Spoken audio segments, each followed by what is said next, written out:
जिला टांक में security forces का खुफिया इतला पर ऑपरेशन, 3 ख्वारिज हलाक। सदर और वजीर आजम का कामयाब ऑपरेशन पर अफवाज को खिराज तहसीन, कार्रवाइयां जारी रखने की आज़म का आदा। पाकिस्तान के माशी इस्तेहकाम और बहाली के लिए चीन का ताउन जारी। पाकिस्तान के ज़िम्मे वाजिबुल अदा $2 अरब की मुद्दत में 1 साल की तौसी। मुद्दत 24 मार्च को पूरी हो रही थी।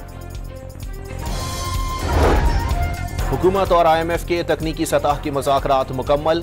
टैक्स शॉर्टफॉल में कमी के लिए नया प्लान। सिगरेट, मशरूबात, तामीराती शोबों पर टैक्स कमी की तजवीज़ पेश। PTI सेनेटर ओन अब्बास को प्रोडक्शन ऑर्डर्स पर सेनेट इजलास में पहुंचा दिया गया।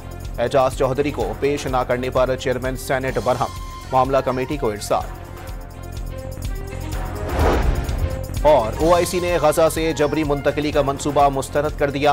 पाकिस्तान ने भी अरब मंसूबे के तहत गजा की तामीर नौ की हिमायत कर दी।